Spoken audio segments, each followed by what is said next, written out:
નમસ્કાર મિત્રો, મારી ચેનલમાં તમારું સ્વાગત છે। કોરોના વાયરસ પછી હવે દેશમાં એક નવો વાયરસ આવ્યો છે। આ વાયરસનું નામ હંટા વાયરસ છે। આ વાયરસ ફરી એકવાર જાહેર આરોગ્યની ચિંતાનો વધારોમાં ભય પેદા કરી રહ્યો છે। તાજેતરમાં આર્જેન્ટિના ટેમ્પ વર્લ્ડ ત્યારે જઈ રહ્યા ક્રૂઝ જહાજમાં આ વાયરસને 3 લોકોના મોત થયા છે અને ચેપ મુખ્યત્વે ઉંદરો દ્વારા ફેલાય છે। જો કે આરોગ્ય એજન્સીઓ કહે છે કે હાલમાં સામાન્ય લોકો માટે કોઈ ખાસ ખતરો નથી। સાવચેતી તરીકે કેટલીક મહત્વપૂર્ણ માર્ગદર્શિકા જારી કરવામાં આવી છે। હંટા વાયરસ અંગે ચિંતા વધી રહી છે, ત્યારે જો કે હજુ સુધી કોઈપણ દેશે આંતરરાષ્ટ્રીય ફ્લાઇટ અંગે કોઈ માર્ગદર્શિકા જારી કરી નથી કે કોઈ મોટા હવાઈ મુસાફર પ્રતિબંધ લાદવામાં આવ્યા નથી। કેપ વર્ડ ત્યારે કેનેરી ટાપુ અને દક્ષિણ આફ્રિકા જેવા ત્યારે મિત્રો પ્રદેશો જતી ફ્લાઇટ સેવાઓ સામાન્ય રીતે ચાલુ રહે છે।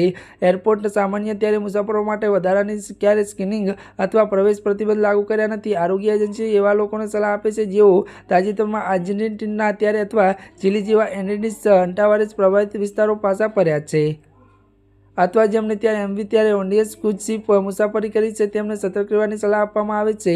આવા મુસાફરોને 45 દિવસ સુધી તેમના સ્વાસ્થ્યનું નિરીક્ષણ કરવાની સલાહ આપવામાં આવે છે, કારણ કે આ વાયરસ માટેનો મહત્વ સમયગાળો માનવામાં આવે છે। ત્યારે મિત્રો અત્યાર માટે બસ આટલું જ। અમારી ચેનલમાં નવા હોય તો અમારી ચેનલને લાઇક, શેર અને સબસ્ક્રાઈબ કરી દેજો। ધન્યવાદ।